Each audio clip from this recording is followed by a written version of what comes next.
Good afternoon. It is 1:30 p.m. May 2nd, 2023.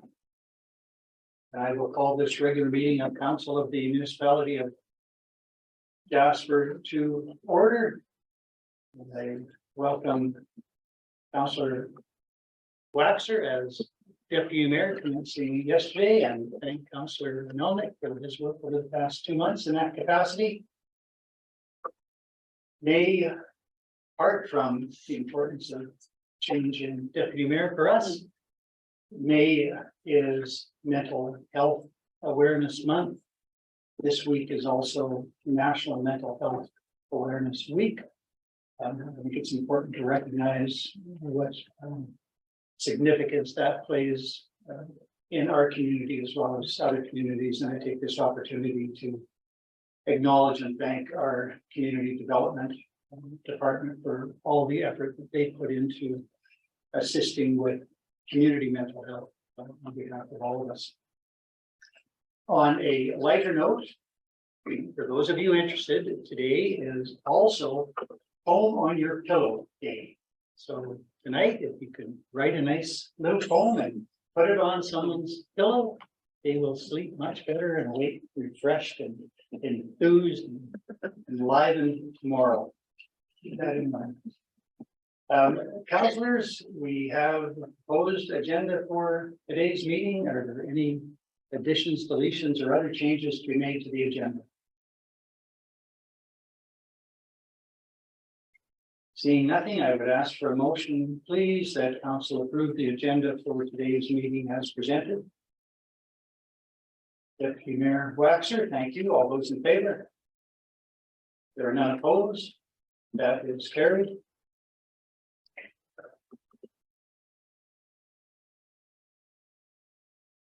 We have before us 2 sets of minutes for approval today, beginning with the minutes of the regular meeting of April 18th, 2023. Are there any errors, omissions, or corrections required to be made to those minutes? Seeing nothing, may I have a motion, please? The council approve the minutes of the April 18, 2023 regular council meeting as presented. Councillor Melnick, thank you. All those in favor? There are none opposed. That is carried. And also before us for approval are the committee of the whole meeting minutes of April 25th, 2023. Are there any errors, omissions, or corrections required to be made to those minutes? Seeing nothing, may I have a motion, please, that council approve the minutes of the April 25th, 2023 committee of the whole meeting as presented. Councillor Wilson, thank you. All those in favor? There are none opposed. That is carried. That takes us to agenda item 4, correspondence. There is nothing on our agenda. Mr. Given, I think that nothing has arisen since the agenda was published. We can then move to agenda item 5. Delegations. We have 2 delegations before us today, and we will begin with the Jasper Municipal Library. Ms. Tom or Mrs. Melnick, whichever of you chooses to proceed. Okay. Good afternoon, Mayor Ireland, Council, and the public joining us in person and by Zoom. I am Joyce Melnick, Chairperson of the Municipality of Jasper Library Board, and with me is Angie Tom, the Director of Library Services. Today, we will be presenting the Library's 2022 review.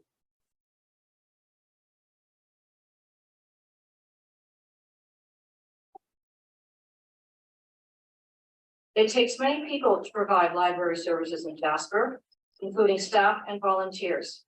Jasper Friends of the Library Society do fundraising and advocacy for library services. We also have library supporters who do everything from sharing what is upcoming, helping with special events, and covering for regular volunteers. The library is open to the public 41 hours a week. Memberships are free and available to people who live in Jasper. Meeting room rentals are also available and have several ongoing groups who use them. All pandemic restrictions were lifted March 1st, 2022. Over the course of the year, we gradually added regular programming and events.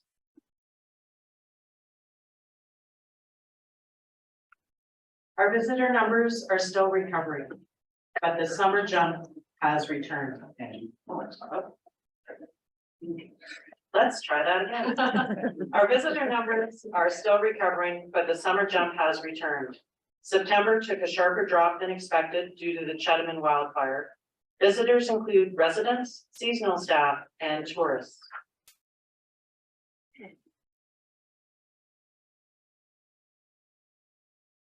(2022) was the second highest circulation year ever.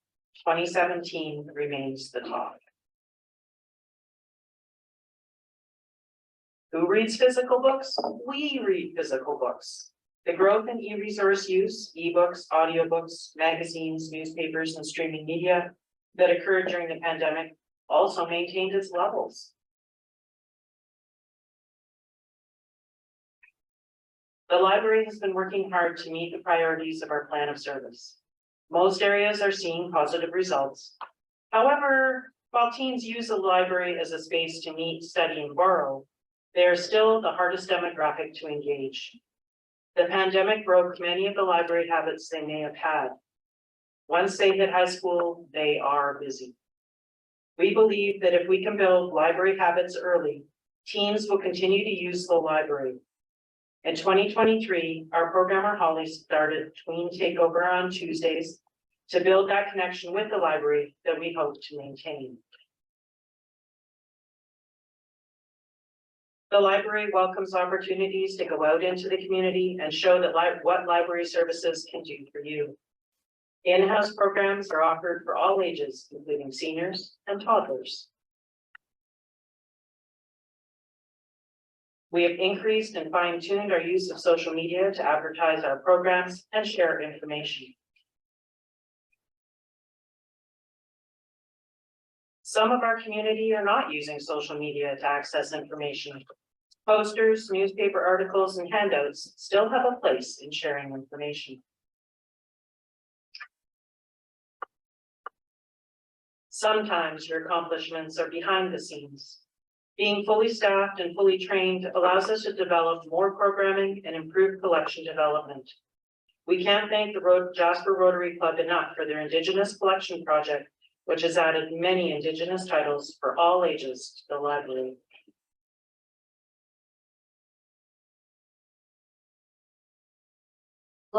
Library legislation requires that library boards have a financial review done annually.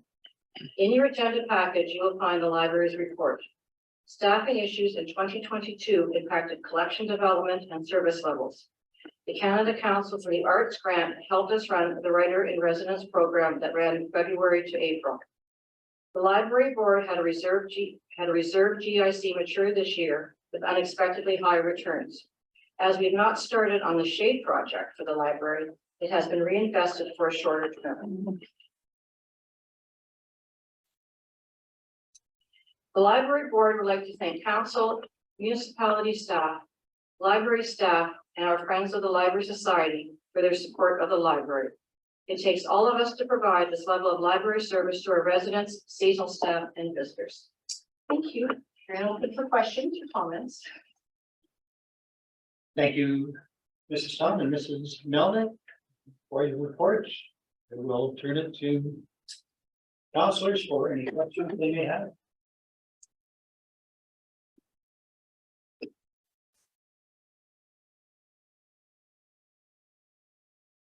Councillor Melnick. Thank you, Your Worship. Through to Ms. Tom. Last year, the library was able to take part in a casino. Those funds don't come into the library directly, do they? No, the casino is done by the Jasper Friends of the Library Society. So the society holds those funds, and then through communication with the library board, we decide how to spend those monies. In this case, we have a new couch in the children's area and a new laptop. So those are some of the purchases they have approved so far. Thank you for that, and congratulations on the decisions on the GICs. That's a significant increase in the interest income. I wish I could take credit for that, but that was all the board at the time who purchased a market link GIC, so good decisions on their part.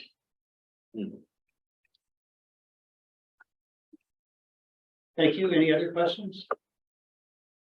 Well, other councillors think, two comments. Firstly, congratulations on the letter from, or that comes with the financial statement, the letter from Ms. Levy. It's very glowing, not entirely what you anticipate when you read a letter enclosing a financial statement, but congratulations. Your efforts are well acknowledged. I do have one question about the plan of service, but not so much about the plan. I respect the plan. Priority 1, community gathering space. How is that measured? In other words, it's the first priority, but I take it it's not going to be reflected in the circulation count. Is it captured at all in visitor count, or is there some other potential mechanism to measure the impact that the library is having with respect to that first priority, which is a gathering space? Partially captured in head count, or visitor count. Partially, I think it's just we don't capture repeat visitors, like it's just every body that walks through the door is counted. So I think in some ways it's captured in the success of our programs and events, and that we do have a fair number of people who come in like the success of the Tween Tuesday program, in the success of our From the Stacks seniors program, in the fact that those people come frequently. The thing, and a little sort of side note that I've already noticed is visitors who travel to Jasper, you know, periodically. They used to come every year, or they used to come every few years. We're starting to see those familiar faces coming back in. And they're like, oh, you're still here, you know, so we know that they have connected to this space. And so I think I'm looking forward to continuing that relationship, but it's not something that I think is measurable. You know, if people come and sit there all day to work, then I guess they find it a comfortable space. Well, thank you for that. And I think connecting it to the success of programs is a really good answer. I appreciate that. Again, maybe not the easiest measurement tool, but it's important for the community to understand that a library as a facility can be successful in a great number of ways, not measured just in books that circulate. Thank you for pointing that out. Other questions from councillors?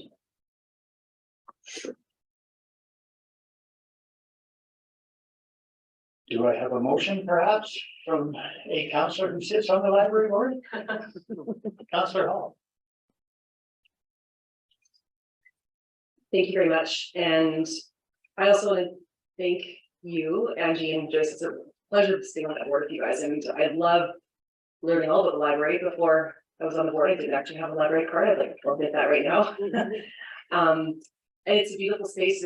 It feels busy and full, and it's, you know, one of the last kind of spaces out there in the world that's free and no discrimination. Anybody can show up whenever they want. And I think it's a beautiful space we have in our community. So I would love to make the motion that council accepts the financial review for the Municipality of Jasper Library Board.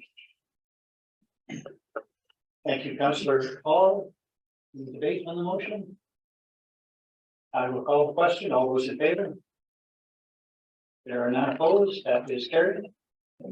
Thank you both for your report, and thank you for your service.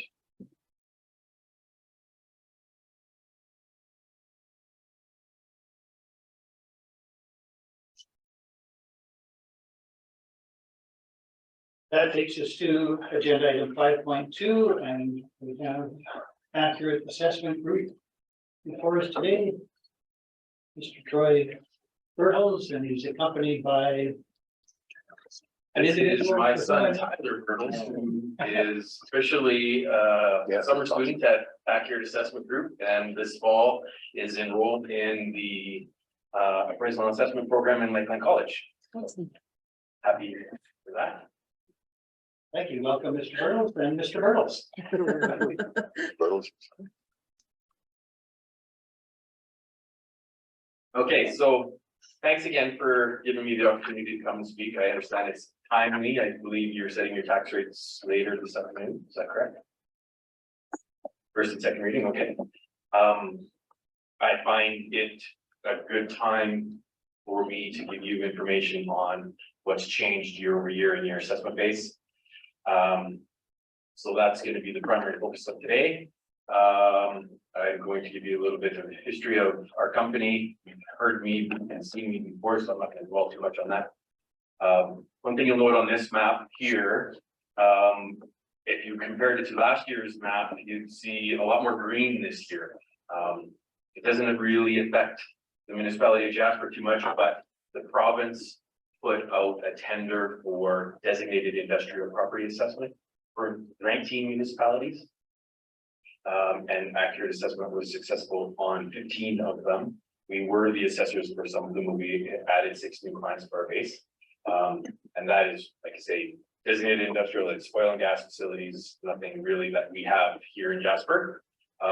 Interesting though, in 2018, the province took all of your designated industrial assessment in-house. So I'll talk about it in a bit in one of my slides. But there's a line item that the province does for us here.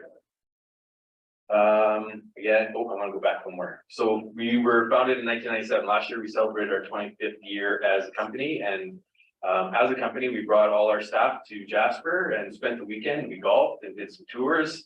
Councillor Roundlake was nice enough to tour us to the golf course and back one day. So we had good weather and good food and good company, and it was a great weekend enjoyed by all of us. As you know, our head office is in Sherwood Park. Okay, so this here's slide I wanted to stop quickly on. I don't know if you can see it at the top of mine. I have a bar that covers it, but I like to think of us as your trusted advisor. Oh, can you see the top? Okay. So where I see team depth above that line is trusted advisor. You see that? Okay. I want you to look at me as your trusted advisor, all things assessment. So if you have any questions about assessment, I prefer that you are informed properly rather than trying to formulate an answer yourself. And you might get it right and you might not, but I'm always open. My phone is always on. I always am available to answer any questions or concerns, email, phone call, whatever the case may be. So that's the most important thing on this slide. My team, don't need to go through everybody, with 19 staff in total. Now this slide was created prior to the addition of Tyler, and as well, we have 2 new staff that have graduated from Lakeland that are starting on the 15th of May. So previously, when I spoke of all those new clients we had, that's part of the reasons why we're hiring new staff. And I've mentioned that so that you are comfortable in that if ever we get so busy, we are always adding people to our team to help. We don't forget about the people that have been with us for many years, like Municipality of Jasper. Okay. So this slide is really the meat and potatoes of today's discussion. So if I take you back a couple of years, when COVID first came, everybody was really concerned about what's going to happen with my property value. Is it going to go up? Is it going to go down? And initially people thought, oh my goodness, I'm going to lose so much value on my home. As time went by, we realized quickly that that wasn't the case. From a residential perspective, that wasn't the case. In Jasper especially, people continue to pay a little bit more money year over year for property, and that's given us a nice gradual increase in property values. Wasn't so much the case on non-residential properties through COVID, especially the accommodation properties, the hotels. where incomes were small by comparison, due solely to the fact that people can travel. It stands to reason that they didn't make as much money. And therefore that impacts the way assessment of hotel properties are calculated. So to recap, last year, we saw an increase in residential and a decrease in non-residential. So you, as a municipality, were faced with tax shifting when you were setting your tax rates. You're saying, oh my goodness, I'm gonna put more burden on my residential property owners and less on the non-res because of the way the assessment was impacted. Now jump ahead to this year. We are seeing, again, residential are increasing as they have, you'll see in a couple of slides here, for many, many years. I've never seen a decrease in value in Jasper for a long time. But we are also seeing an increase in the non-res issue. So you're not faced with the same tax shift issue that you had last year. Everything's going up. So that is something certainly to consider when you set your tax rates. Now you see over on the far right column, your total residential base increased by 8%, your non-res by 17%. You might think that, wow, that's alarming. You look back at last year, how much decrease we've seen in the non-res base and how much of that was strictly the hotels. You'll understand that the reason this is increasing so much this year is because their income levels are back. Almost as if COVID didn't happen. So that is, again, directly impacting the assessed values of your hotels. Now, the rest of the non-residential base also increased, and that's due to some sales of property, of non-res properties. We typically don't see in Jasper, but the handful of sales that did occur are supporting an increase in the assessed values, and that's translating into that 17% increase overall as well. I spoke a bit earlier about the industrial, the DIP property, that's designated industrial property there. You see that line item? That's flat. Now, you might say, why is that? I'm not the guy to answer because that's the province does those assessments for you, but it's a little suspect to me that there's zero change year over year. There should be some depreciation, there should be some modifiers that are applied, there should be something different. So, I mean, overall, it's a relatively insignificant amount of your total assessment base. It's not that impactful, but it might be something, a question that administration might want to ask theirs. We can talk about that offline if you like. Can I, Absolutely. would you mind? Yeah, just right there. So the designated industrial, can you give an example that Jasper would have? So that'd be Trans-Canada property outside of town, your ACO, pump stations, properties like that. Linear is also done by Municipal Affairs. Accurate assessment doesn't track your linear numbers. But I would venture a guess that your linear assessments did change year over year. And they are also done by the province.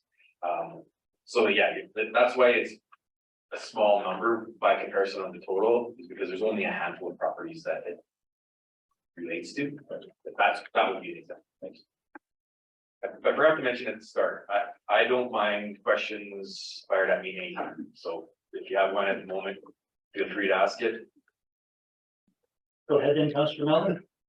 Thank you, Your Worship. I would like to go back to the non-residential, and you may not have these numbers at your fingertips, but the majority of that would have been, as you mentioned, the hotels in 2021, seeing decreased sales.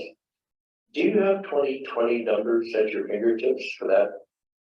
Off the top of my head, I can go, 2020 was the spring of 2020 is really when COVID started, and July 1st is the as of date. In a hotel assessment, we weight a 3-year income statement. So those 3 months of a 36-month period was a small amount, so it didn't really contribute a significant decrease in the numbers. In fact, in that year, the hotel assessments increased because of everything considered. And then the following year, when we had 12 months plus the 3 months, now we're looking at almost half of the time frame during COVID. That's why we saw such a big decrease. So now moving forward, we have almost a full year out of COVID, and then those COVID periods. And the most current year is the one that gets the most weight, which is why now they're swinging back up. Thank you for that. Also, if I might just clarify to make sure I've got it correct. The 3 years is 50% of the most recent year, 30% of the second year, and 20% of the third year. And that's how that is calculated. That's right. The Thank you. reason why we do it that way rather than just saying 100% of the most current year is completely to eliminate the peaks and valleys. If we went 100% of the most current year, well, lots of our hotels in Jasper had negative income during COVID. So what does that mean? A negative assessment? They wouldn't sell their money for negative dollars. That's just not a thing, right? So the theory of the 50-30-20 is to spread it out over time, reduce the peaks and valleys, and also give a stable value for the property. In other words, if a hotel has a typical revenue stream and then 1 year for some reason they have a dip in their income, for example, like COVID, does that mean all of a sudden that their property value dropped that much? No, it doesn't. They wouldn't sell it for that much less. So the weighting is a way to combat that, just to have some kind of stable and predictable number. Thank you. Good, okay. So the next several slides are included just to give you a representation of your total assessment base. As you can see here, majority of your base is residential. And with residential values always increasing, I don't see this changing. This is one of the slides I spoke about earlier. Gives you a visual of your, this is almost a 20-year period of the assessment broken down by class. So you can see there's never been, in the blue residential line, there's never been a period where it's gone down. There's a couple of notable timeframes in here. 2006 and 7, I don't know if you recall, but back then property values almost doubled in those 2 years. It was insane. And then after that, it slowed off a little bit. And 2014 was another big year. Doesn't look so big on this graph, but overall, you could draw a line from the start to the end of that and it'd be a steady growth. Not the same on the non-residential, the yellow line. You can see there's some peaks and valleys. Again, referring back to the 2006 and 7 timeframe, and then after that, there was a bit of a downturn in the economy, and that related to property values. 2018 is another time period where we were at pretty high values in 2018, and then all of a sudden COVID came, and how that goes. And this next slide is everything all in your total, all the numbers increased or combined together. Still represents a pretty steady increase in values year over year. So if you were to think about your total base and how the majority are affected, right now, almost 100%, 97.5% fall within this range. So between very little to no change, up to 25% increase. Now there's some that are over that. That would be an example of a vacant lot that now has a new home constructed on it. Well, it would have tripled in assessment. So those would fall outside of that range.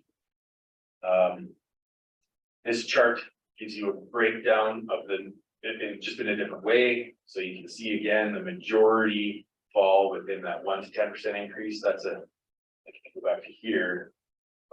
Almost 60% fall in there, so you can see that translates across on the residential. And then on the non-res, the majority saw an increase in that 10 to 25%. Give you the same information based on dollars. So 95% of your properties are sitting at no change to up to, if you take the last line out, up to 100,000 is, we're looking at 82, but then there's the 100 to 100 to a million. There's a 13% fall to there. So lots of those properties would be in the commercial category where the values are higher to begin with. And again, a different way to look at those numbers.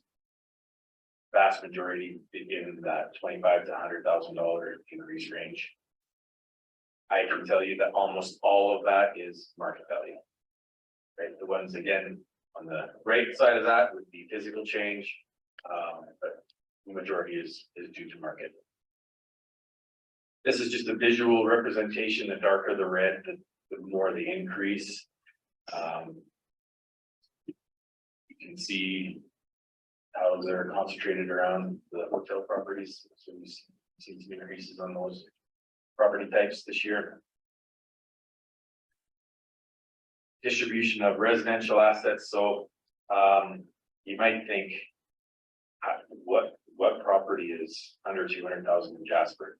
Well, there's some properties that are commercial for the most part, and then might have a manager suite. Be a small amount of the total assessment would be given a residential class, that would fall here. Then your 200 to 400, and even your 400 to 600, that would be your non-part co-ops, some of the homes over in the manufactured home subdivision. And getting to your 6 to 8 and even up to $1 million, those are primarily your basic residential Jasper town site properties. You know, your 800 square foot bungalow that's built in 1940 that sells for 800,000, they fall into this category. Sliding up to the right hand side of this, your properties that are 1.8 and up would primarily be Lake Edith. The value of the lot alone in Lake Edith is $7.8 million. So then, so the buildings in that subdivision range from very small, very old to very big, very new. So there's quite a wide distribution of values there. And on the non-res side, again, you might think, what's the 0 to 500,000? Well, that would be your approved home accommodations, where 95% of it would be residential, 5% of it is non-res. That would fall into this category. And then on the far right, the greater than 10 million, that would be your the larger hotel properties. Just a couple general stats. We had 1 new parcel this year. Similar trend in development permits. I include this because it gives me a sense of how well the economy is doing. Like, if people are taking permits the same as in the past, that means they're willing to spend money.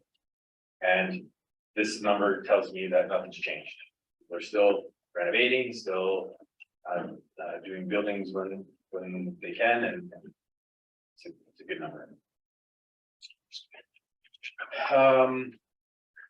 Just want to give you some information on each subdivision in town, or area, which is not necessarily a subdivision. You can see it's fairly consistent across the board here. Of course, the commercial areas pop out as one. I'll speak about that in a little bit more detail in a bit here. And then Lake Edith saw a little bit of an increase, not similar. Again, we're talking about, let's say, average $2 million assessment there. So a 10% increase on the values there is $200,000. So the dollar-wise increase is similar, the percentages. Sales in Lake Edith are rare. We often get transfers go through land titles that are not arm's length. Might be estate planning, or might be a family member bought a 1/5 share. And we do as much back-end research as we can to figure out if that was based on a market indicator, like did they get an appraisal or whatever the case is. And if that's true, then we will use it in our valuation process. The number of true willing buyer, willing seller sales in Lake Edith are very, very few, because they're very sought after properties. People don't want to leave them, get them out of their family.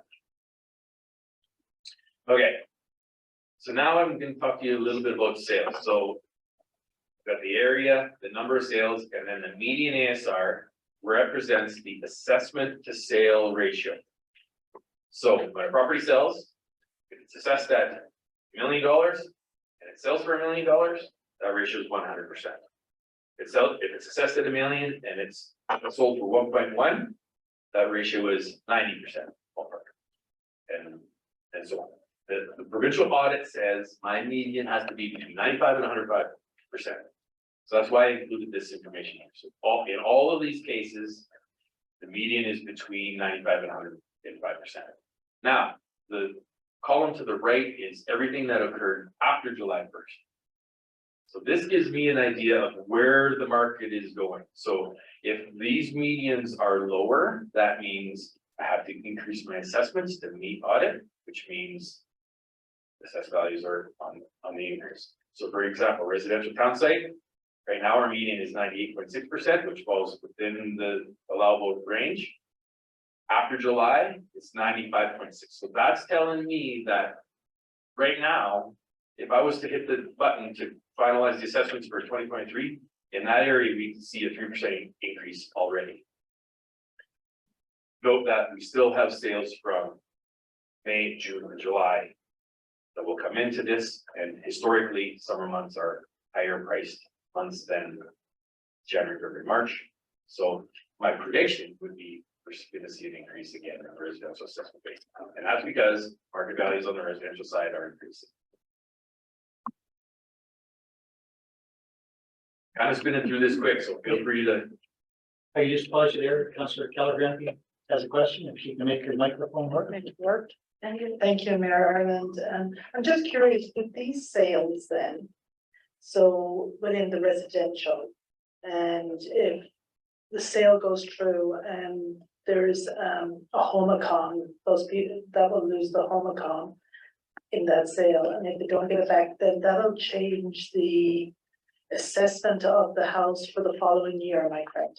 If the total assessment will be the same, but the amount that's designated as residential and commercial will differ. So if they used to have a home accommodation, there might be, say, 5% commercial, and now they're not allowed to do that anymore. They're not operating. Now it will be 100% residential. Okay. So their overall tax burden will go down because they don't have to pay that bid on the commercial side, but it will all be on the residential side. Great, thank you. Go ahead.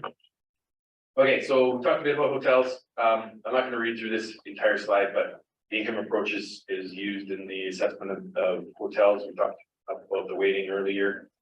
Bottom point, bullet point here, about half of your increase in your non-res assessment base this year is on your hotels.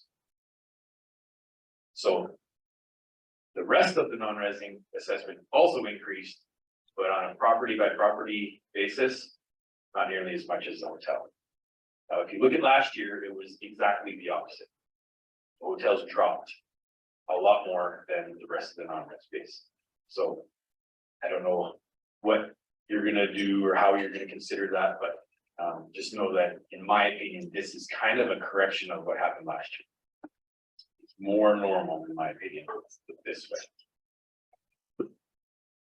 Same thing, like that is basically, this slide is exactly what I was saying about the rest of the base for non-res.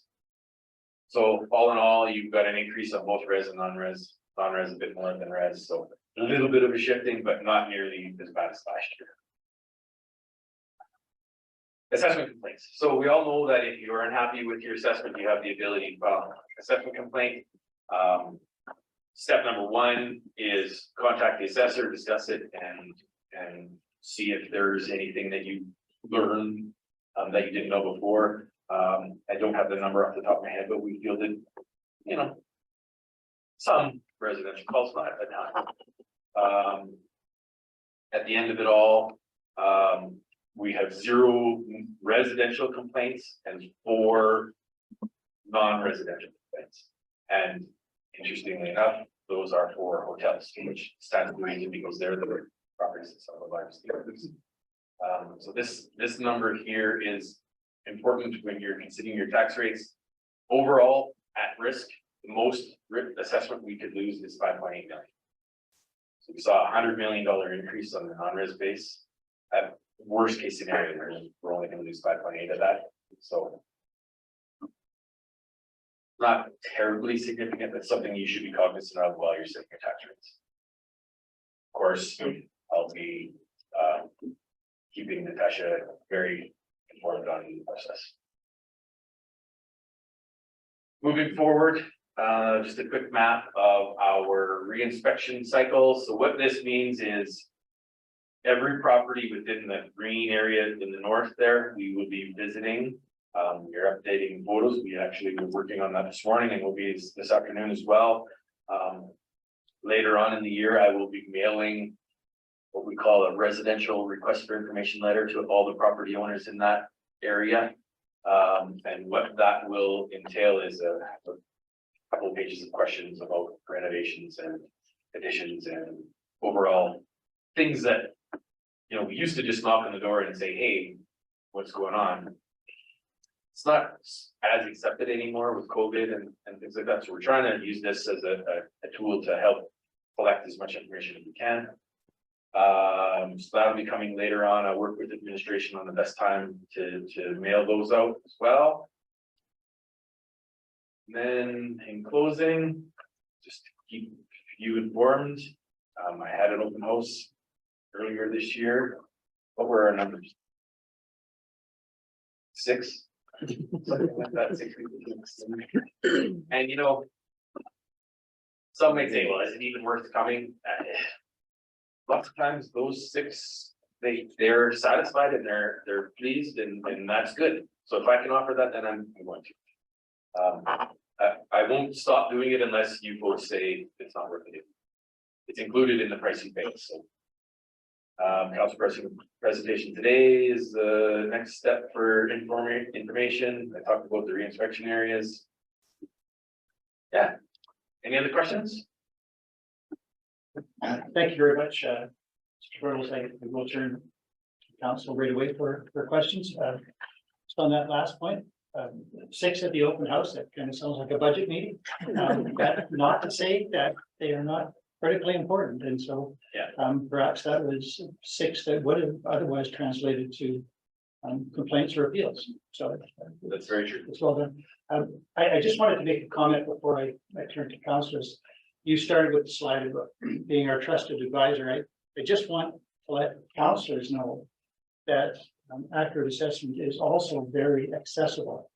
So just a very short story. A couple of months ago, I had cause to call Troy about a particular issue that I was grappling with on behalf of a client, but I knew that he could explain it to me. So I called him up. We had a very pleasant chat. He did set me straight, gave me exactly the information that I needed to know. And I thanked him for his time.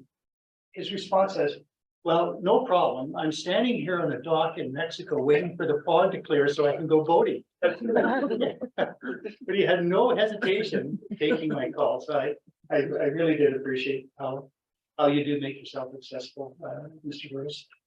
Councillor Wilson. Thank you. My question is just regarding the complaints, and so there's 4 non-res complaints, and you know, the 5.8 million at risk, how does that represent? It's not the worth of all the property, just the discrepancy between. Yeah, on the assessment complaint form that they are required to fill out, one of the items is their requested number, what they think the assessment should be. So when we take the difference of the current assessment and what they think the assessment should be on the 4, it totals 5.8. So, you know, move to a assessment complaint setting where they present their case and I present my case. Then the board makes the decision on what the final number would be. I find it unlikely that a board would say, let's go further than what they've already requested. That's why I say that's the most that you're up to lose. Thank you for that. Councillor Melvin. Thank you, Your Worship. Mr. Burles, if we go back to page 45 of our agenda, which is the new roll numbers and permit comparison. I just wanted to clarify 2019 is a bit of an outlier. Is that the addition of a whole new co-op, for example? Yes, so Aspen Gardens used to be a rental property. It converted it into condominiums.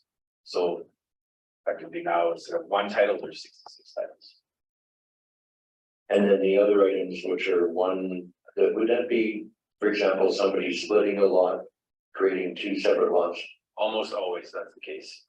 Often there are 2 duplexes on 1 title. So, you know, when half of it transfers, it's half interest, so we will, Parks Canada will inform us that no, now these are gonna be two separate titles, so we separate them. It's much easier from an assessment perspective as well. Thank you for that, and you know, we talked about $1 million homes in Jasper. I think when we look at this being the property values, not including the Lake Edith end of that chart, basically what we're saying is there's about 190 properties, which would be the land and the home, worth about $1 million. Looking at the chart here on page 43 of our agenda. Yes, I would agree. It wasn't that long ago that we didn't have $1 million plus sales in the residential town sector. Now it's very common.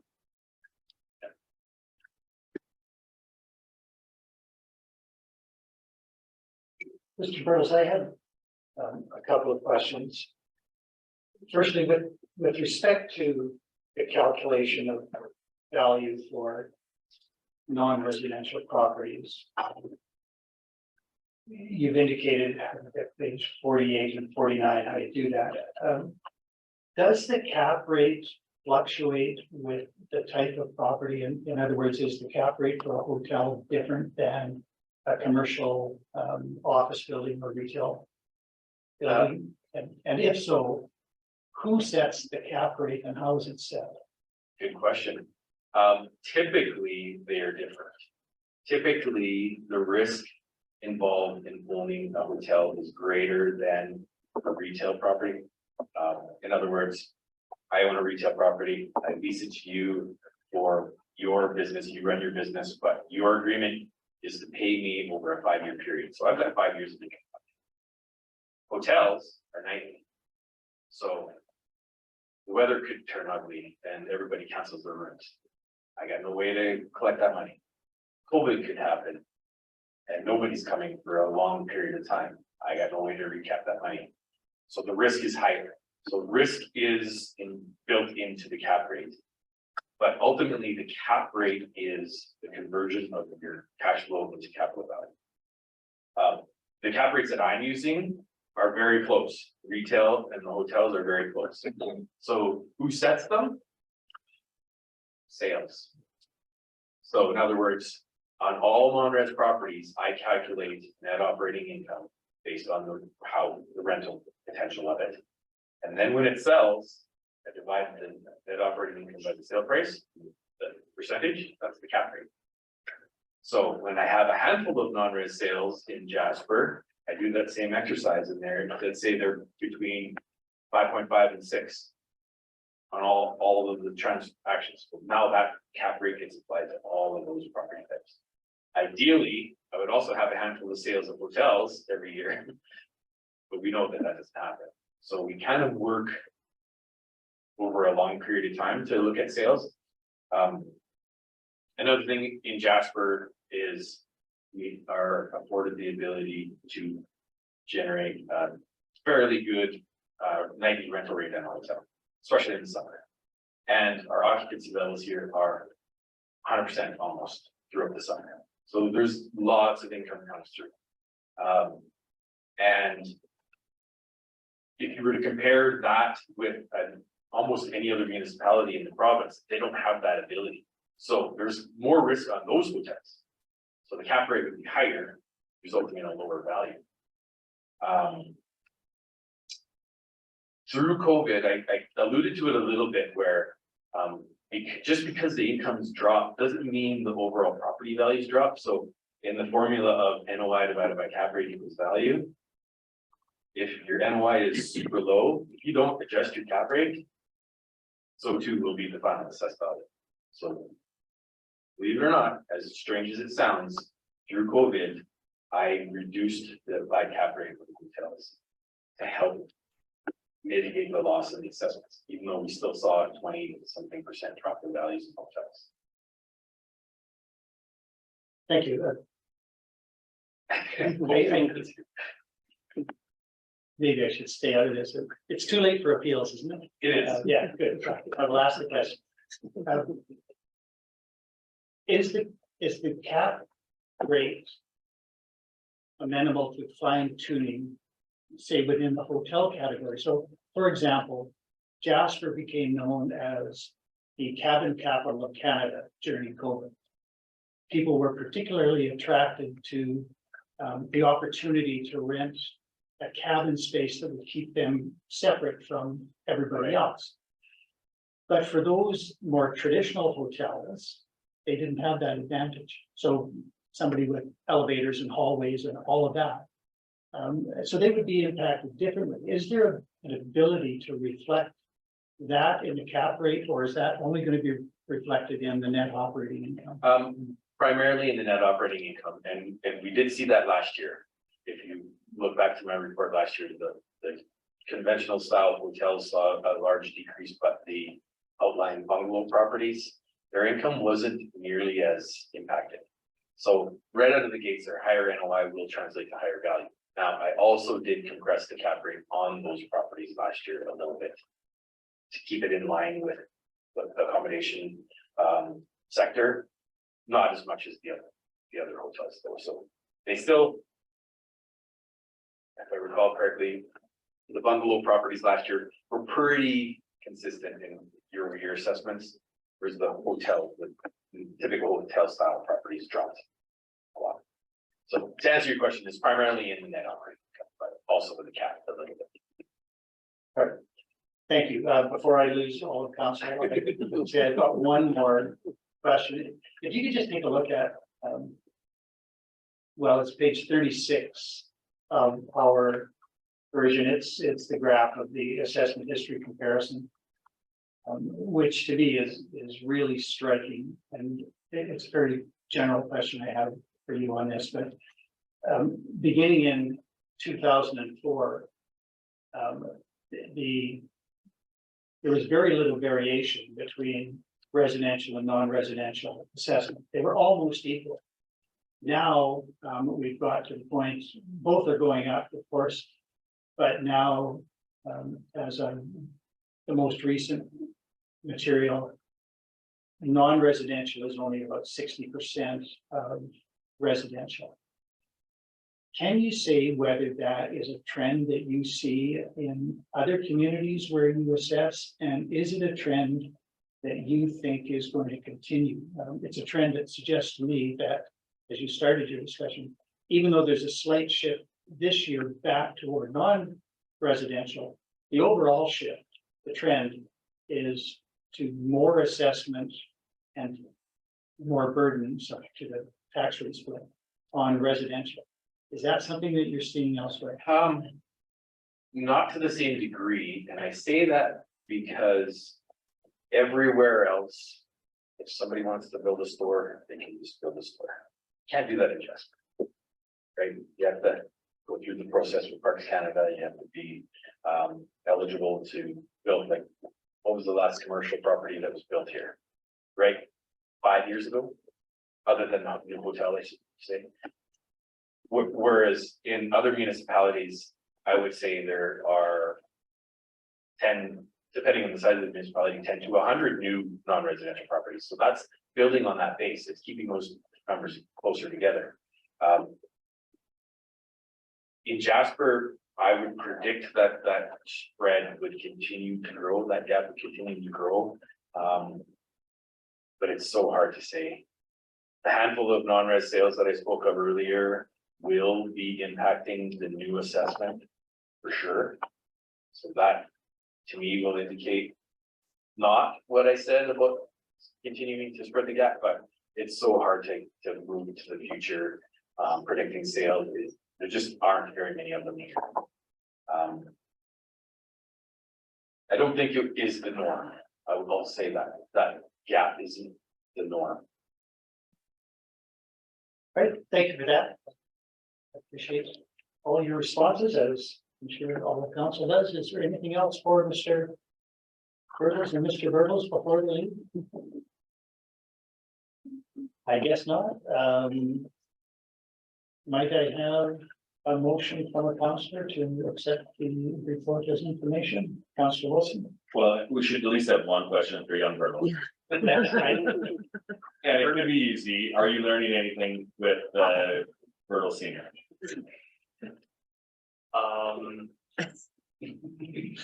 Depends, what, for assessment or for life? I'm sure he's teaching you about it, but thank you. I'll make the motion to accept the report for information. Thank you for that motion, Councillor Wilson. All those in favor? There are none opposed. That is carried, and thank you both, gentlemen. Appreciate it. And as I say, I am aware that Mr. Burton Senior is readily available. Mr. Burton the Younger, only for the summer apparently. A summer student, I think you said. So, but ultimately we'll be back as well. But I appreciate how accessible you are. Thank you. Excellent, thank you.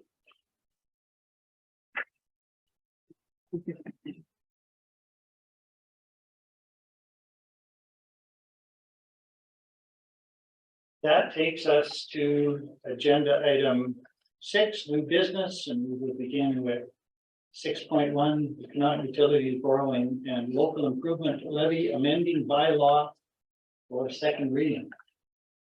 And Mr. Gibbon, are you presenting that or? Your worship, that'll be Director Malinchuk.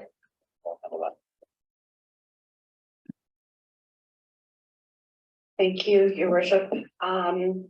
So today, this bylaw 252 for Connaught Utilities Borrowing and Local Improvement Levy Amending Bylaw is coming to council for second reading.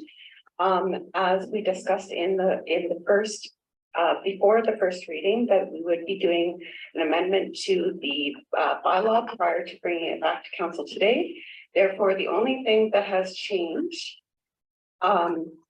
it actually changed in 2 locations, and you can see we highlighted it under 3.2, where we also indicated the interest that would be owing within the borrowing bylaw, and also in reviewing further down the bylaw, found it as well in 4.2, so it was amended there as well.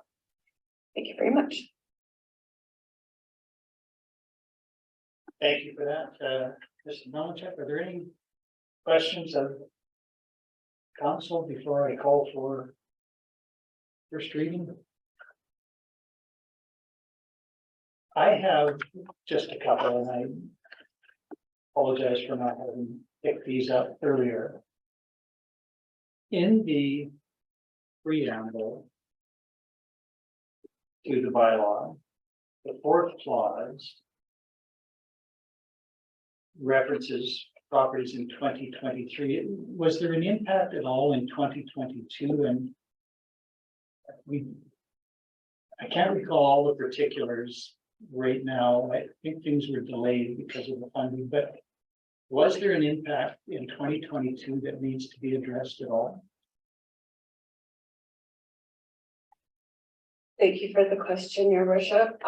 Just bringing up the preamble that you're referring to, because it's not attached into this one. But any.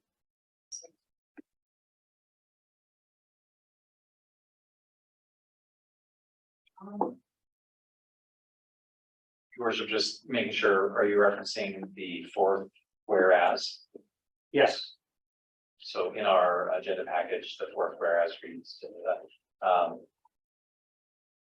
the bylaw needs to be updated to reflect the new local improvement levies required to be collected through taxation effective from 2023. So this is a reference because this is an amending bylaw. Right. The old bylaw would have referenced the previous year. Because this is amending the old bylaw, we're saying now for this year and beyond. I get that, but one of the issues, the old bylaw had wrong numbers, right? Because it came in under budget, so we have to reduce it. But when we passed the bylaw, we were using larger numbers. Did that have an impact in taxation in previous years that remains out of sync with the real numbers? That's my only question. That's not my only questions. I question on this one. Your worship, no, because anytime that a debenture is planned for and isn't taken in that amount, then we have in process have been reallocating to to move it over so that it handles the expense from the next year. So same thing, if we do not expend the debenture, then we would be planning to offset the next year. So nobody in 2022 got an improvement levy based on the $7.3 million item, even though that was in the bylaw, it just didn't materialize. Is that right? Correct, and that amount was never borrowed. So that is therefore why we're amending this bylaw to reflect the new numbers, and it often does occur. We have several others in our bylaw directory that we've had to do the same thing because we don't have that crystal ball. Okay, perfect. Thank you for that. The other question, similar perhaps, but this relates now to the amendments to the borrowing bylaw. And so beginning on page 2 of what's on our agenda is page 57 of 69. There we're talking about amendments to the old bylaw. And again, there are a number of whereases.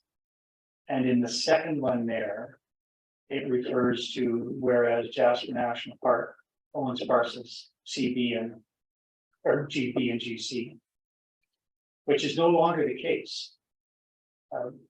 Is there one of those parcels has sold, and there are now 2 parcels, E and F, GE and GF.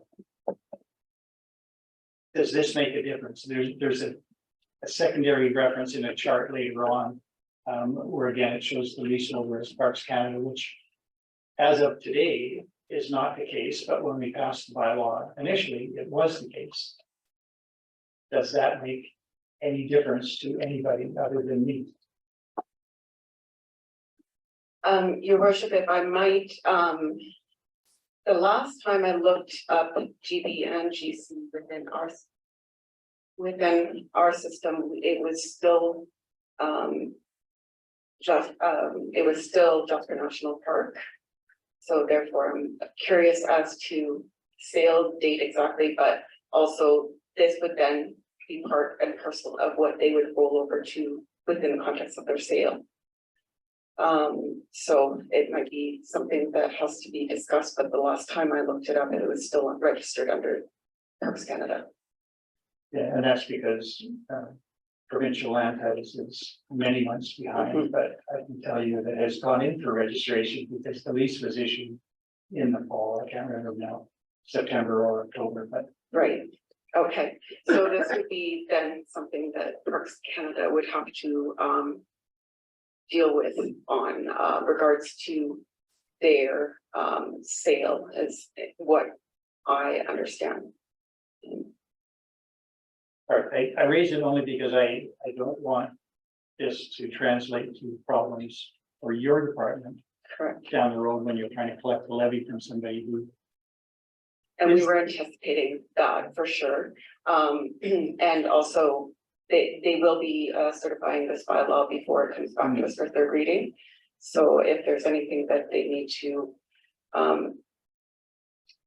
notify us of, I would hope that we would receive that in that certification process, but we were anticipating that they would be transferring that local improvement to the purchasing party of that parcel. Okay, thank you for that.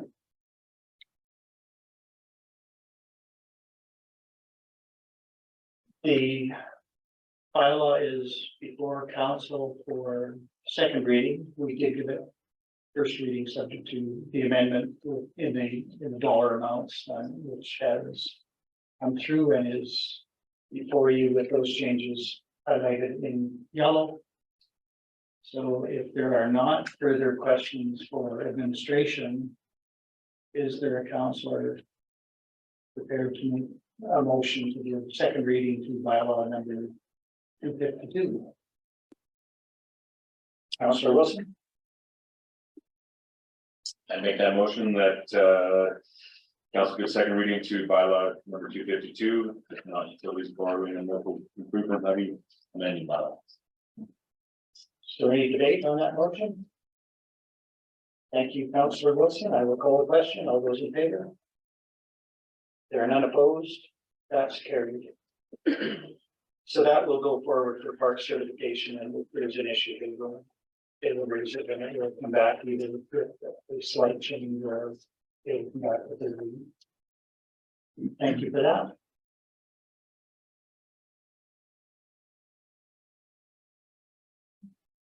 That takes us to agenda item 6.2, the 2023 tax rates bylaw. And Mr. Given, through you to Ms. Melanchuk again, or are you gonna shoulder this one for a bit? No, your worship, there's so many zeros in there, I wouldn't, want to do there. Well, I will just sort of point out, really when we're talking about the tax rate, it's a function of municipal budget, the council set last fall and the revenue expectations, to operate the municipality, and the numbers that you heard from Mr. Brittles about the assessment.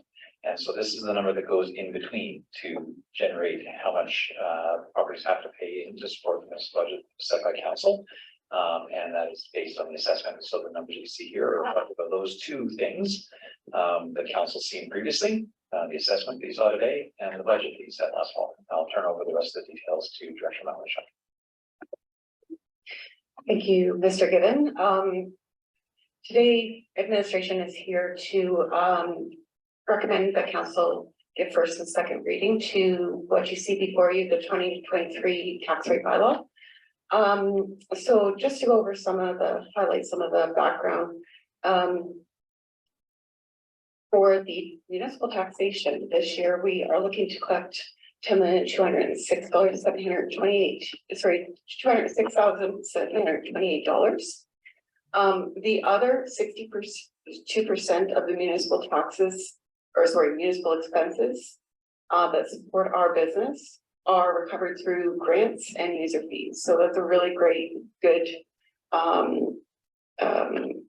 news story for the municipality, is that a lot of what is covered for our services is mostly due to what we bring in through grant programs and through user fees, rentals, drop-ins, whatnot, right?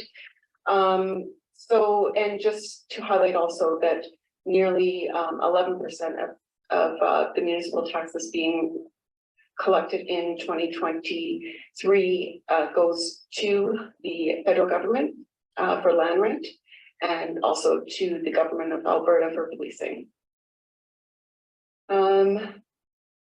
So as a municipality, we are required to requisition for a few government bodies, and you will see here we have Alberta School Foundation, designated industrial properties, as we discussed before with Mr. Birtles, and the Evergreens Foundation.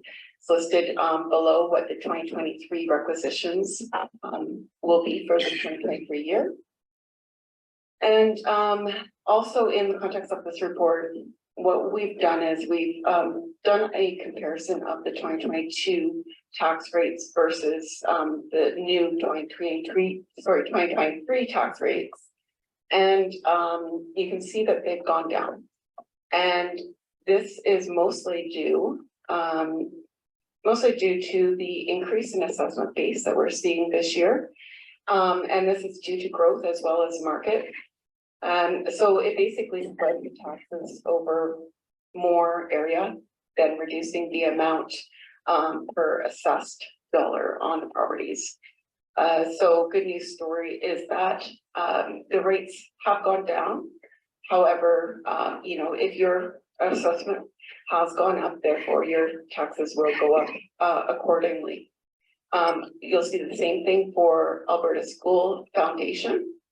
And this was for the same reason, as well as in 2022, or basically 2021, when planning the 2022 budget, there was still no word of what their budget requisition was going to be. Therefore, it was a budget and we had to requisition an amount, and we over requisitioned slightly. Therefore, those amounts will be applied against the 2023 levy. So further reducing the tax rates applied. And in the Evergreens, you'll see that they've gone up slightly, and this is also due mostly to the increase in their capital requisition for 2023. So, all in all, the next graphic, as you see, 2022 versus 2023, and you can see how the tax rates have gone down and how much. And then in the next chart, you can, or table, you can see that based on an $800,000 residential home, how much that might decrease if your assessment base had remained the same. And also how much it would go down for commercial based on a $10 million property. And this is looking at only the municipal taxes.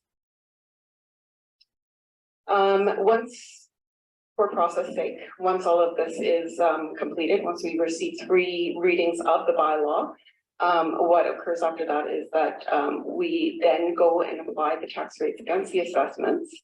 And then residents can expect that tax notices would be sent out by June 15th. We often will get them out a little bit sooner, but by June 15th, they go out, and then payment is due this year by July 17th because of the 15th falling on a weekend. And those are, if paid by July 17th, then the client will not incur any penalties. And then a lot of properties also will be set up for monthly payments, which alleviates that penalty situation as well. So it's a good thing for residents to consider going forward. And all in all, that's the summary of what we're looking at for 2023. The bylaw attached basically is the same that council sees every year. The only thing that changes within the context of the bylaw are dates, as well as the dollar amounts that are requisitioned or needed for the municipality, as well as the assessed values that you'll see and the mill rates or tax rates that are applied. Thank you, and I'm available for any questions. Thank you, Director Melchuk. Are there questions from councillors?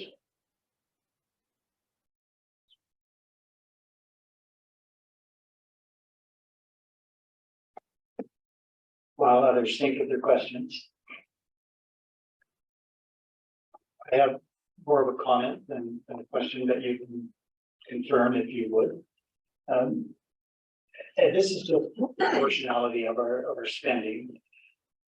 I am challenged sometimes with the descriptive words we use in taxation and budget. So in the request for decision, there is reference to municipal taxes, which people could easily construe as monies required to run the town. But in fact, some of it is the municipal tax levy, but it's for other purposes, including the Alberta school foundation fee and evergreens. So of the $10 million that we levy, only about half of that, as I understand, is for municipal purposes. Is that, you disagree with that? Thank you for the question. Actually, the 10 million that you see is representative of the municipal taxes alone. The below amounts for a Alberta School Foundation is $5,156,733 on top of. So we generally try to always talk about municipal taxation on its own, as well as the other requisitioning bodies to be their own amounts separated from our taxes that we bring in. Okay, thank you. You're welcome. Questions from councillors? Councillor Melvin. Thank you, Your Worship, through to Ms. Melchuk. On page 64 of our agenda and the first page of the bylaw, we have the prior year over and under levy, which the requisition from the school foundation being at 5.1 with the application of the over levy. In other words, is this money that we over collected, or is it money that we under collected last year for the school foundation? We're bringing the net total of 4,937. Your worship, through to Councillor Melnick. Actually, yes, so I just, I went over that a little bit, but quickly in the, request for decision, or the highlight of what is in the bylaw. It actually is, an over collection, and that was due to not knowing the requisitioning amount for the Alberta School Foundation in 2021 and into 2022. Late into 2022, we did not know what the, cost when we were collecting, so we did collect a bit more, so then it goes against what we actually know this year will be their requisitioning amount. This is the first time I've been able to know their amount in quite a few years, actually. So then we'll apply the amount towards the 2023 requisition, therefore further reducing the tax rates. So when you look at the comparison of the 22 to 23 tax rates, the municipality goes down, but the Alberta School Foundation the Alberta School Foundation goes down significantly more because of that. Thank you for that, and if I was to look at that same section, the 16,624,724 is made up of the 10,206,000 for the taxation, plus the evergreen, plus the school foundation requisition. So just making it clear for individuals that may be looking, these numbers all interrelate back to the 16,424,724 number.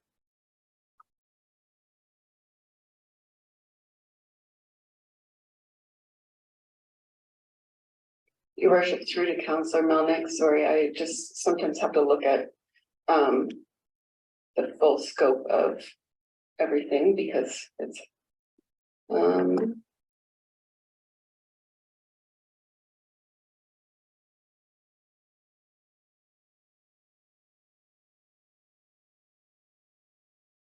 so yes, all of those amounts are included within, so 16,000 16 million plus the 10 million is including all aspects of covering the expenses of the municipality as well as covering the requisitions for the requisitioning bodies, yes.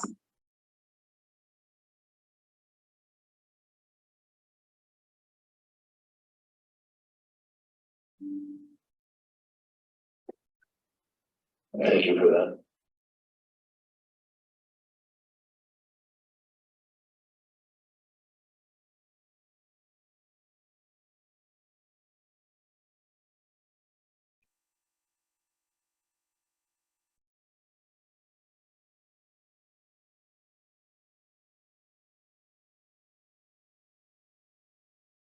If I may, the 5.156 million for the school foundation, that's part of the 16.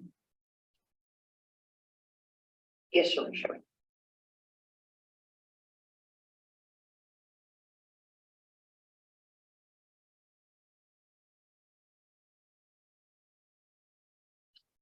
Now I'm gonna look again. Your worship, there are so many of these that I often have a difficult time following as well. I guess I would, for simplicity, I would refer council and any member of the public to the second whereas, where it says the estimated expenditures, requisitions, services, and surplus set out in the operating budget of the municipality for 2023 are 26,831,453. That's how much money we need to get. The next whereas, the 10 million that's referenced there is how much we need to get from municipal taxes for municipal services. You add the 10 million in that whereas the 16 million, they equal the 26 million above. So the 10 million is for our purposes. The balance is revenue that we get from other sources and the money that we have to, that we collect, that we forward on to others. For myself, I'm not concerned with the bylaw at all. I'm just trying to make sense in my own mind of the 62% reference in the background material in the request for decision, so that I can converse knowledgeably with residents if asked. So I'm just. So 10 million comes from taxation and 16 million comes from other sources, but 5 of that 16 is taxes that we levy for a different level of government, and then another million is also included, which we levy on behalf of Evergreen's Foundation.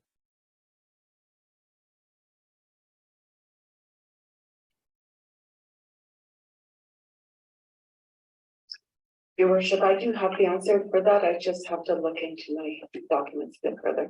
Sure.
What I will do at this stage, because we are deserving in any event, I will call a brief recess, and Director Malinchak can feel unpressured to come up with something, and I will call us back at 3 o'clock, so we have approximately 7 minutes.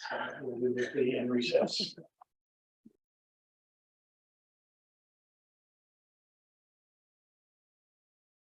Great, for those watching on the Zoom platform, welcome back. I regret that we were 4 minutes over our allotted recess period, but here we are back in session, and administration has indicated that it will take some time to come up with a detailed response, but we will get it and circulate it in due course. In any event, as I indicated, it is peripheral to the main question before us, which is the tax rate bylaw for 2023. So I will invite councillors, if there are no other questions for administration, I would welcome a motion from a councillor that council give first reading to bylaw number 253, the 2023 tax rate bylaw. Councillor Keller-Grampi, thank you for that motion. Is there any debate on the motion?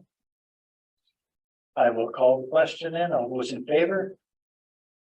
There are none opposed. That is carried.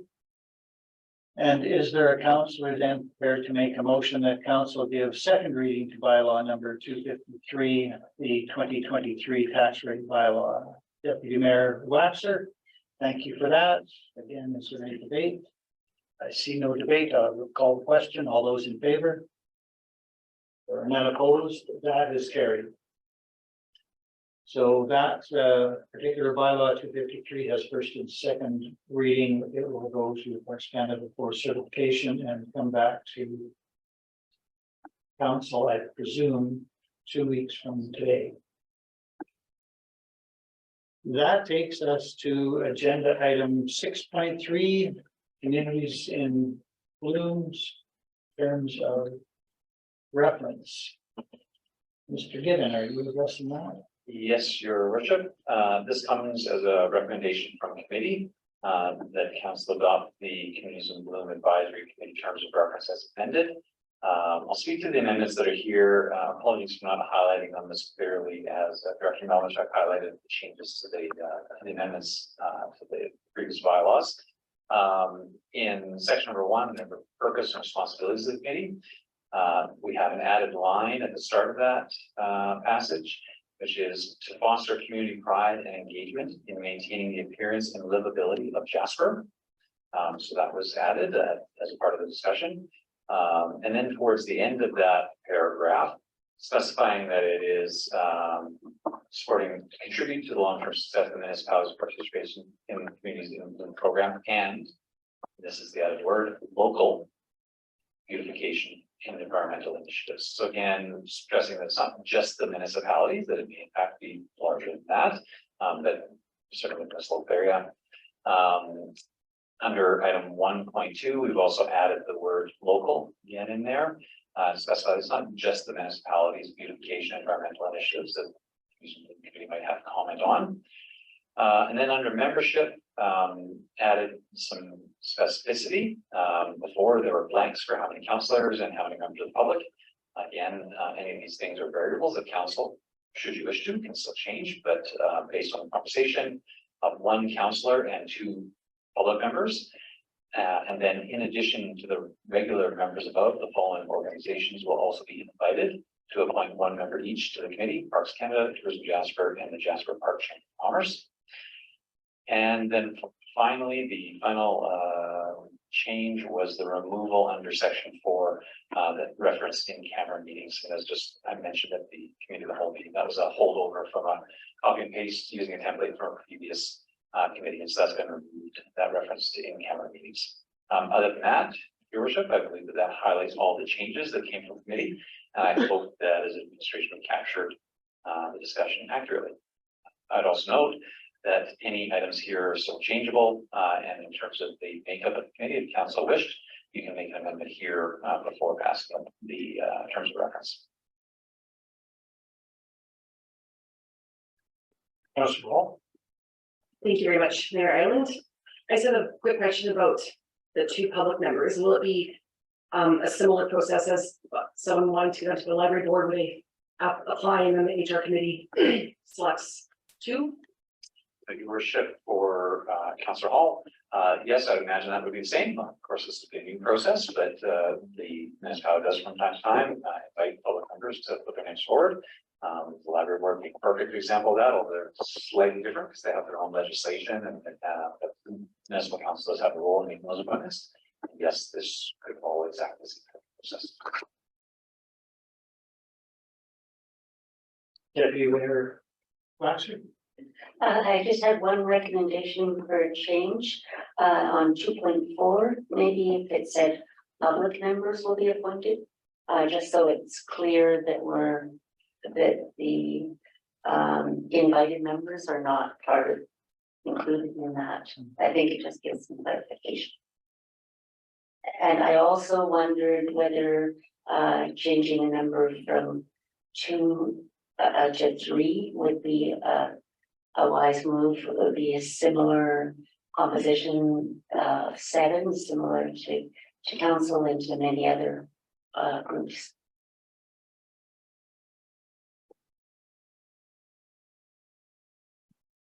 Go ahead, Mr. Gibbon. Your Worship, certainly council can choose to do any of those changes, and appreciate the suggestion of the addition, sort of making it similar numbers, 7.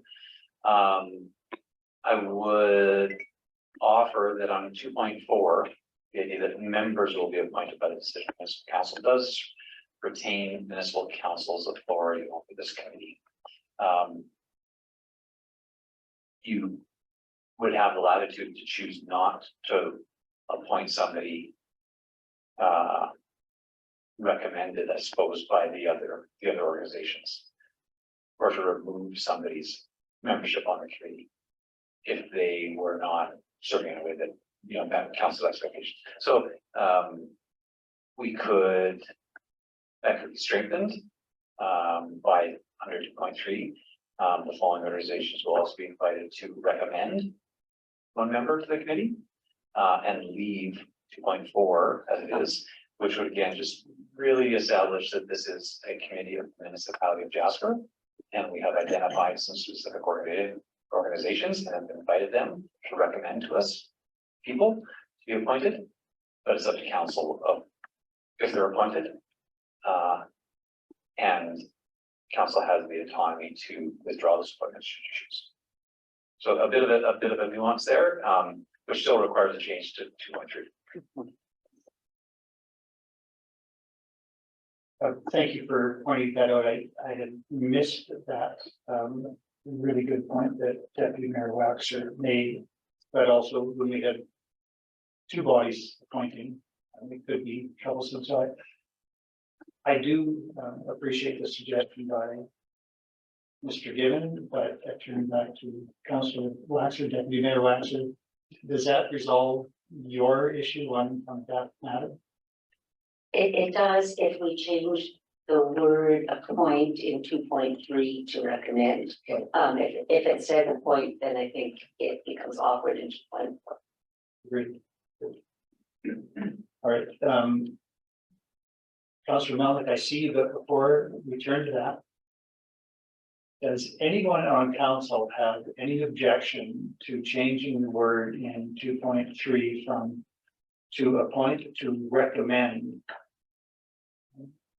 There is no objection to that. All right, so we are clear, Mr. Given, there's clear intent on council to make that precise amendment.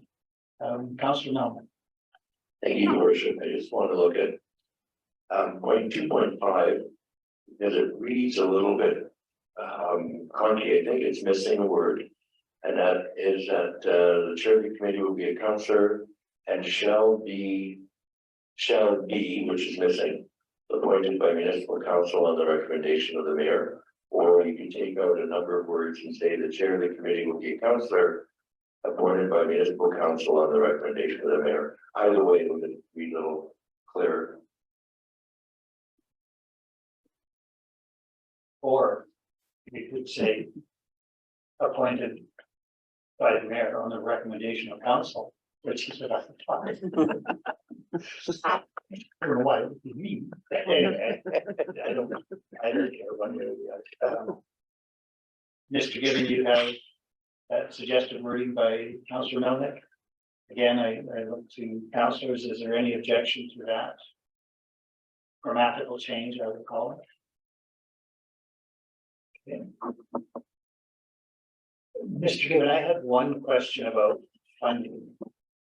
So if this motion passes today and we have terms of reference, is there funding available for this year? I thought that the funding that we had was used up for something else. And so what happens for the balance of 2023?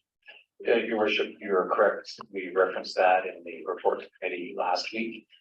Council previously approved allocating reallocating the 2023 budget funds for communities in bloom. So there would be no funding to support this committee. I think administration would likely start to advertise for the committee towards the back half of this year to seek names, and then towards the fall of this year, council, we bring those forward to council, so council could make those appointments and could activate the committee in 2024 with a budget allocation. So advertising, appointments, budget, startup. I guess so that would be the starting order of things. Thank you for that. Any other items of concern or questions from councillors? Mr. Given, I would just draw your attention, at least on my agenda.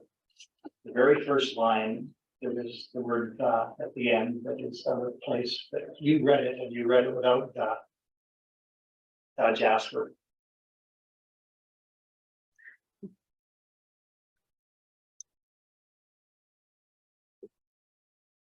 Again, I think no objection to removing that word. So I think we might be at a position then where I could ask for a motion to approve the communities in bloom terms of reference with amendments to the first line of Article 1, changing the word from appoint to recommend in item 2.3 and adopting the wording proposed by Councillor Melnick in respect to agenda item, or pardon me, Article 2.5. I think those three changes are all that we discussed. Is there anything else that I missed? Your worship, did you also reference the change to 2.2 to be 3 public members? Oh, I forgot that one. And we didn't discuss that. I will come back to that. I understand the argument you might better to have 7 and 6 if they all show up. One never knows. So 2 councillors and 2 members of public, or 3 members of public. It seems to be challenging always to get public members, but I would be more inclined to give that a shot than to weigh it down with councillors. So I would accept that suggestion from Councillor Waxer. Others have different views. Okay, that seems to have consensus as well. So that change to item 2.2 would be 3 public members rather than 2. So 4 very slight changes. And if there is a councillor otherwise prepared to make that motion to approve the terms of reference with those amendments, Councillor Waxer. That the council approved the communities in bloom terms of reference with amendments as articulated by the mayor. And approved by council. All right, I would call the question. All those in favor? There are none opposed. That is carried. All right, agenda item 7, notices of motion. I have nothing listed. Councillors eager and anxious to bring forward a notice of motion at this time. All right. Councillor reports. Who would like to begin with reports? Councillor Kelleher. Maybe. Thank you, Mayor, and I just want to report that Deputy Mayor Wexler and I attended the Women's Business Luncheon last Friday. And I have to say kudos to Jasper Chamber of Commerce. It was excellent. They did a team on restaurants and women in the workplace, and there was 4 speakers. And I have to say the speakers were excellent, and it was relevant to the hospitality industry. It's gone again.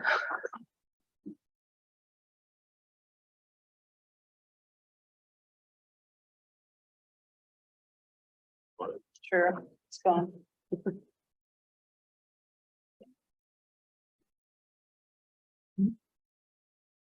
It was really worthwhile attending, and like, thank you for sending us. It was just great. Thank you for that. Other reports? Councillor Waxer. Yesterday, I had the privilege of attending Indigenous training offered by GYPSD, and it was an all-day event and very worthwhile. And I brought some resources back to share with my council colleagues, and so that was very much a appreciated opportunity. I also attended along with Mayor Ireland, Councillor Wall, and Councillor Melnick, the recycling event at the Lobster Lodge last week, and it again was a really worthwhile day. And one of the things that really stood out for me at the end of the day was the labeling of discussions around the environment by adding the word human health to that. So every time they were speaking about the environment, they talked about the environment and human health. And I thought that perhaps gave them, made it more compelling to a broader audience, and I thought that was interesting. Thank you. Thank you for that. I will begin my report with that same session hosted for regional partners with respect to recycling, and credit to our own staff for putting that on, and for us in particular. The speakers were excellent. The information was exceptionally good. When we left there was a burning question from the facilitator. What are you going to do now?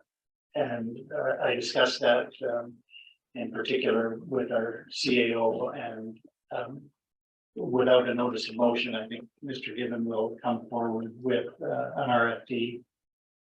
But it is really important, and from my perspective, part of it will be on us to communicate some of the information we gained at that session to the public, particularly about where recycling fits in the overall scheme of things, because it's not the easy win or the high value item that a lot of people have been led to believe. And so we might have to look at messaging around that. But it was a tremendously useful session.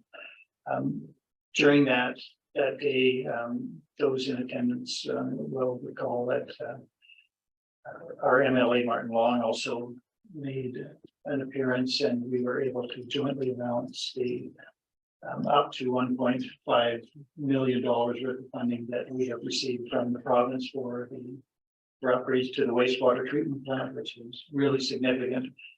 Credit to Mr. Greathead for making sure that was going ahead, regardless of the funding. We had fully committed to that funding will cover about 43% of the cost, and it's really significant. I was also in the last week or thereabouts able to attend part of a budget course with Councillor Councillor put on by Bloom in the community. Limited enrollment for that. An interesting opportunity to have a bit of a dive into budgeting generally and priority-based budgeting in particular. So I think that Councillor Councillor and I, and she more than I, because I could not stay for all of it, learned a lot from that session. At the same time, or the same day, Mr. Gibbon and I were able to attend a group that we sit on. I'm not sure if it's a working group or a task force or what it's called, but spearheaded by Tourism Jasper, and dealing with the development of a Jasper destination stewardship plan, and that is nearing fruition. It's been a lot of work, but very well focused on the destination as a whole, and so that will be coming out, I think, in the next few months. That will finally roll out. On April 24th, I attended the annual seniors dinner and spoke at that, where I announced that council had passed a motion to allow all access passes to residents 75 years of age and older, and that was very well received, and a really good attendance. I'm sure over 100 people at the dinner, and we were treated to a performance of Jaspers, which was kind of fun. And finally, I will mention that CAO Gibbon acquitted himself extremely well on the weekend at the Jasper Canadian Rockies half marathon. He ran the 10K and improved his time, but it was a great event for the community. 920 registered participants. I'm not sure they all showed up, but nobody came alone, so far as I could tell. So a couple of thousand people visiting our community. Spectacular weather, a great time by everybody. It really is an event that benefits the community, and particularly benefits the Jasper Healthcare Foundation, which is a beneficiary of some of the funds, so I think last time I looked, they had taken in about $8,000, short of the goal, but still. It was a good weekend for the Jasper Health Care Foundation and a good weekend for Jasper. That is my report, Councillor Melnick. Thank you, Your Worship. And not really a report on the committee, but an activity that I did participate in for a very short period of time, where Parks Canada and the municipality on Friday participated in an emergency management exercise as deputy mayor, or as in your absence during part of the exercise, there became a determination that it was a need to perhaps declare a state of local emergency. So I do value the time that I had to come to the exercise to get briefed on how the day had been going with the various partners. And what was learned from that exercise. And certainly as we are in fire season now, just puts it right up forefront as we are going into emergency preparedness week next week. And I'd like to thank the opportunity that I was willing to participate in that exercise for that short period of time. Thank you, Councillor Melnick. Councillor Hall. Thank you, Mayor Ireland. I was not at last week's meeting because I was homesick, so I'm going to work backwards a little bit. I wanted to express congratulations to the Jasper Ski and Product Festival Society Board and Jasper Event Management. They put on a really amazing 10 days of events. Probably my favorite, there was a lot of family events. My favorite was definitely the family dance. I was able to host with my young friend Alice Waddup, which was wonderful.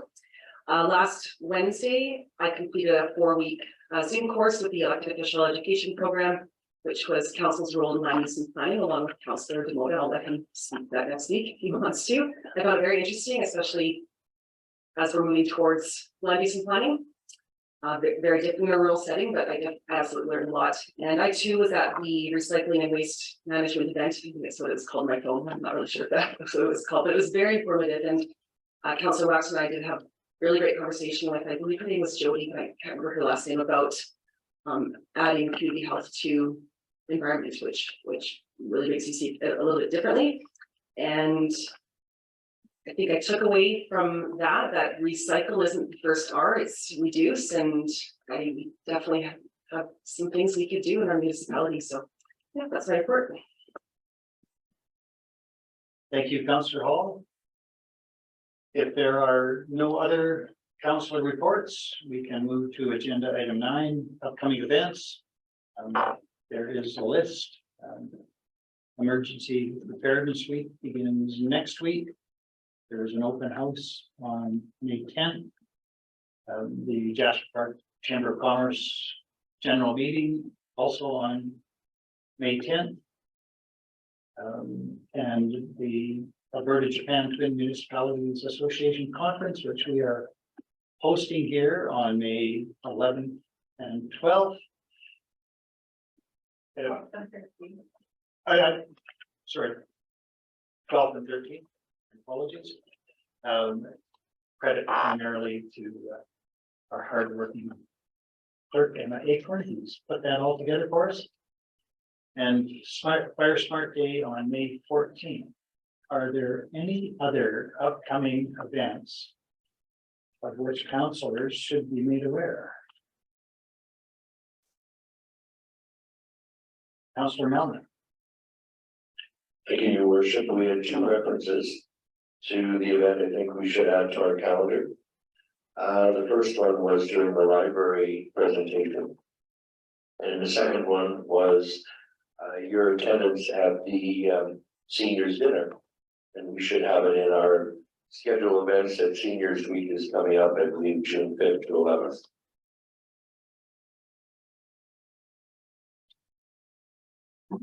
Thank you for that.